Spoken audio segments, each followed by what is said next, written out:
سورہ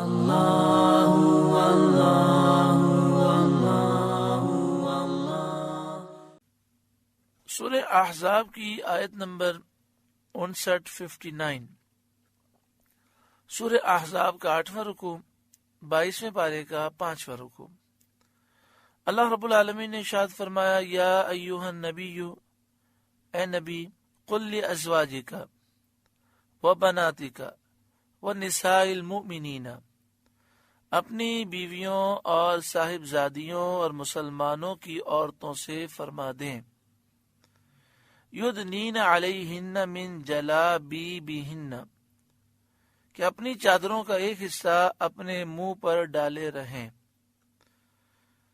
اس آیت کریمہ میں ایک تو اس وسوسے کا جواب ہو گیا جو بعض نادان یہ کہتے ہیں قرآن پاک میں چہرہ چھپانے کا ذکر ہی نہیں، تو یہاں پر واضح ذکر ہے کہ اعلی حضرت امام اہل سنت نے بھی یہی ترجمہ کیا، اپنی چادروں کا ایک حصہ اپنے منہ پر ڈالے رہیں۔ اور حضرت صدر الافاضل جو اعلی حضرت کے خلیفہ ہیں، انہوں نے اس کی تفسیر یہ لکھی، اپنی چادر کا ایک حصہ اپنے منہ پر ڈالے رہیں اور سر اور چہرے کو چھپائیں۔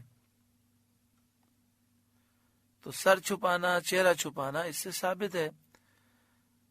آگے فرمایا، اور سر اور چہرے کو چھپائیں جب کسی حاجت کے لیے ان کو نکلنا ہو۔ تو نامحرم مردوں کے سامنے جب جانا ہو تو چہرہ چھپانے کا ذکر یہاں پر موجود ہے۔ دوسرا ایک وسوسہ کہ یہ جو پردے کے جتنے احکامات ہیں یہ ازواج مطہرات کے لیے ہیں، عام عورتوں کے لیے نہیں ہیں، تو اس آیت کریمہ میں اس کا بھی رد ہے۔ یا ایھا النبی، اے نبی، قل لازواجک، آپ فرمائیے اپنی بیویوں سے، وبناتک، اپنی بیٹیوں سے، ونساء المؤمنین، اور مسلمان عورتوں سے فرما دیں۔ تو پردے کا حکم سب کے لیے ہے۔ یدنین علیہن من جلابیبہن، اپنی چادروں کا ایک حصہ اپنے منہ پر ڈالے رہیں اور سر اور چہرے کو چھپائیں جب کسی ضرورت کے لیے ان کو گھر سے باہر نکلنا ہو۔ یہاں پر جلابیب کا لفظ ہے۔ جلابیب بہت بڑی چادر کو کہتے ہیں، جیسے لحاف ہوتا ہے اس طرح کی بڑی چادر کو جلابیب کہتے ہیں، یعنی جب عورتیں گھر سے باہر نکلیں تو اس طرح بہت بڑی چادر میں اپنے آپ کو پوری طرح چھپا لیں، اور جس طرح چادر ڈھیلی ڈھالی ہوتی ہے، اگر برقع بھی پہنے تو ایسا ہی ڈھیلا ڈھالا ہو، اور اس چادر سے اپنے سر کو بھی چھپا لیں اور اپنے چہرے کو بھی چھپا لیں۔ اللہ تعالی ہماری ماؤں، بہنوں اور بیٹیوں کو شرم و حیا کی چادر نصیب فرمائے۔ اس قدر واضح حکم کے باوجود نہ جانے میڈیا پر بیٹھ کر لوگ یہ کیوں کہہ دیتے ہیں کہ پورے قرآن میں کہیں چہرہ چھپانے کا ذکر ہی نہیں، کہیں پردے کا ذکر ہی نہیں۔ اللہ سب کو ہدایت نصیب فرمائے۔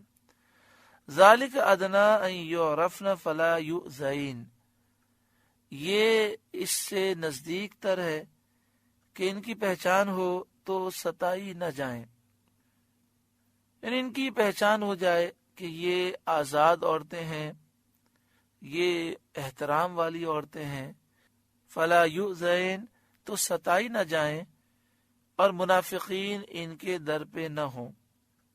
منافقین کی عادت تھی کہ وہ کنیزوں، باندیوں کو چھیڑا کرتے تھے، اس لیے آزاد عورتوں کو حکم دیا کہ وہ چادر سے جسم ڈھانپ کر، سر اور منہ چھپا کر باندیوں سے، کنیزوں سے اپنی وضع ممتاز کر دیں۔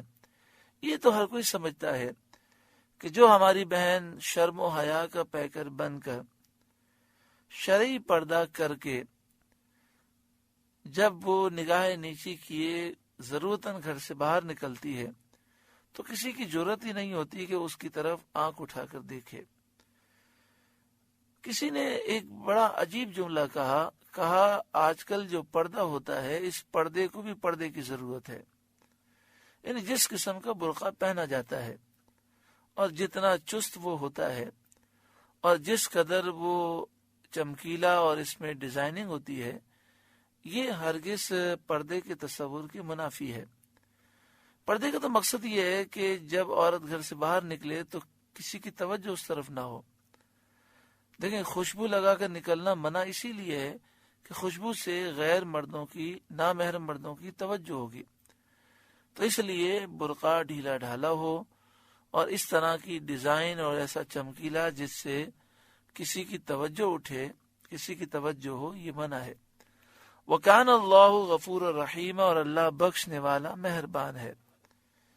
لَإِن لَّمْ يَنْتَهِ الْمُنَافِقُونَ، اگر باز نہ آئے منافق اپنے نفاق سے، اگر یہ باز نہ آئے، وَالَّذِينَ فِي قُلُوبِهِم مَرَضٌ، اور جن کے دلوں میں بیماری ہے، برے خیال رکھتے ہیں، یعنی فاجر بدکار ہیں، وہ اگر اپنی بدکاری سے باز نہ آئے، وَالْمُرْجِفُونَ فِي الْمَدِينَةِ، اور مدینے میں جھوٹ اڑانے والے باز نہ آئے، جو اسلامی لشکروں کے متعلق جھوٹی خبریں اڑایا کرتے تھے اور یہ مشہور کیا کرتے تھے کہ مسلمانوں کو شکست ہو گئی، وہ قتل کر ڈالے گئے، دشمن ان پر غالب آتا جا رہا ہے، چڑھا چلا آ رہا ہے، اور اس سے ان کا مقصد مسلمانوں کی دل شکنی، ان کے حوصلے پست کرنا اور ان کا پریشانی میں ڈالنا ہوتا تھا۔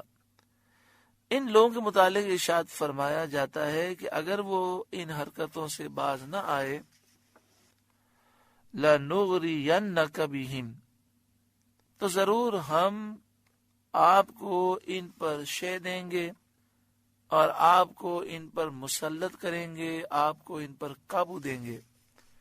ثُمَّ لَا يُجَاوِرُونَكَ فِيهَا إِلَّا قَلِيلًا، پھر وہ مدینے میں آپ کے پاس نہ رہیں گے مگر تھوڑے دن، پھر مدینہ طیبہ ان سے خالی کرا لیا جائے گا اور وہ وہاں سے نکال دیے جائیں گے۔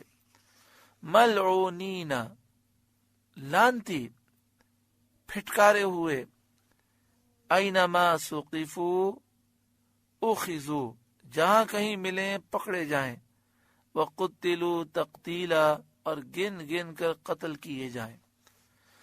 بعض علماء نے بیان کیا کہ یہ ملعونین کا جن کا ذکر ہے، اس سے مراد گستاخ رسول بھی ہیں، کہ جہاں کہیں ملیں گستاخوں کو پکڑو اور گن گن کر قتل کرو۔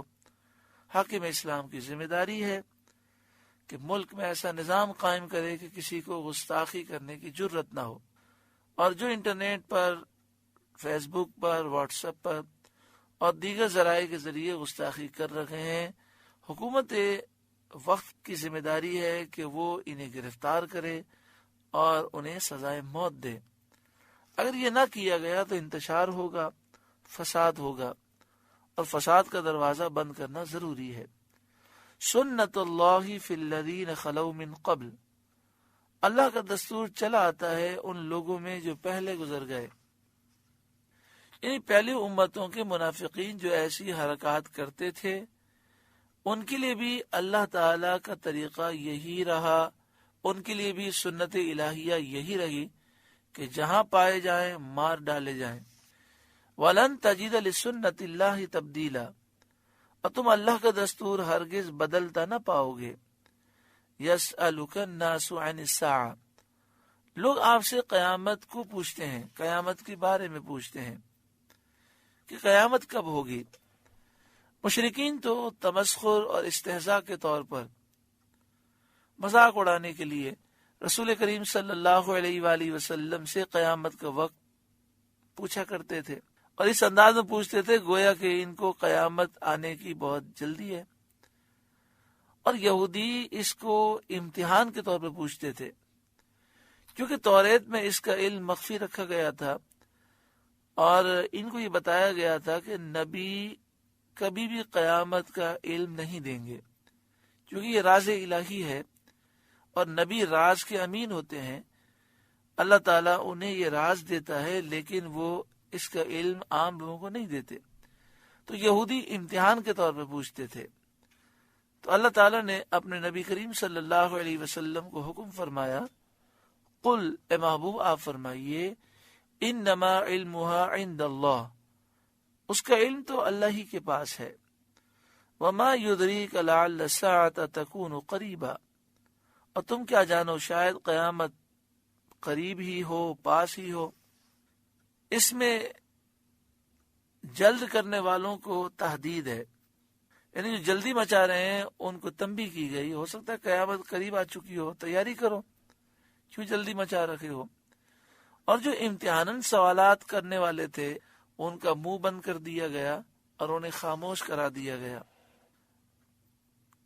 ان اللہ لعن الکافرین، بے شک اللہ نے کافروں پر لعنت فرمائی، وَأَعَدَّ لَهُمْ سَعِيرًا، اور ان کے لیے بھڑکتی آگ تیار کر رکھی ہے، خالدین فیہا ابدا، اس میں ہمیشہ رہیں گے، لا یجدون ولیا ولا نصیرا، اس میں نہ کوئی حمایتی پائیں گے نہ مددگار، کوئی ایسا مددگار، کوئی ان کا دوست، کوئی حمایتی نہیں ہوگا جو انہیں اللہ کے عذاب سے بچا سکے۔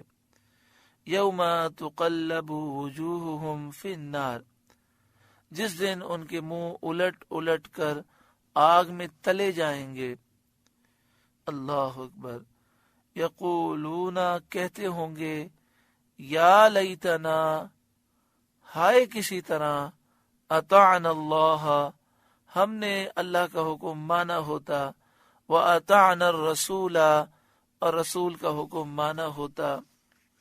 اگر دنیا میں مانا ہوتا تو آج ہم اس عذاب میں گرفتار نہ ہوتے۔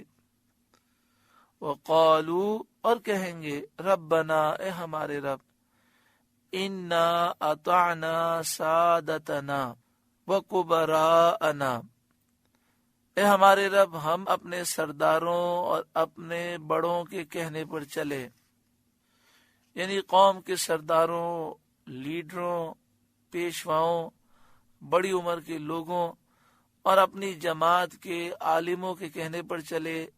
انہوں نے ہمیں کفر کی تلقین کی، جیسے قادیانی ہیں، ان میں بھی بعض لوگ کہلاتے ہیں جو اپنے آپ کو عالم کہتے ہیں، جو گستاخ صحابہ ہیں، گستاخ رسول ہیں، گستاخ اولیاء ہیں، مسلمانوں پہ شرک و بدعت کے جھوٹے الزام لگانے والے ہیں، حضور کی تعظیم اور محبت سے روکنے والے ہیں۔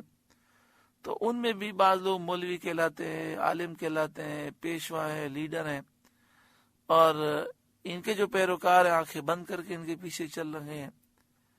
یہ لوگ خود بھی گمراہ ہیں اور اپنے پیچھے چلنے والوں کو بھی گمراہ کرتے ہیں۔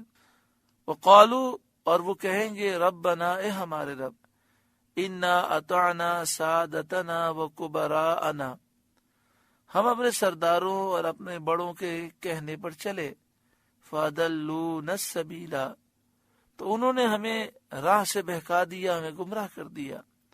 ربنا، اے ہمارے رب، آتِهِمْ ضِعْفَيْنِ مِنَ الْعَذَابِ، انہیں آگ کا دونا عذاب دے، انہیں آگ کا دونا عذاب دے، کیونکہ وہ خود بھی گمراہ ہوئے اور انہوں نے دوسروں کو بھی گمراہ کیا۔ وَلْعَنْهُمْ لَعْنًا كَبِيرًا، اور ان پر بڑی لعنت کر۔ کل بروز قیامت تو وہ اپنے لیڈروں اور ایسے لوگوں سے بیزاری کا اظہار کریں گے۔ درس یہ دیا جا رہا ہے کہ دنیا میں ہی ایسے لوگوں سے بیزار ہو جاؤ، رسول اللہ کا دامن تھام لو، قبر و آخرت میں وہی آقا کام آنے ہیں۔ سورہ احزاب کا 8واں رکوع مکمل ہوا۔ اللہ تعالیٰ اس رکوع کی نصیحتوں پر عمل کی توفیق عطا فرمائے۔ اللہ اللہ اللہ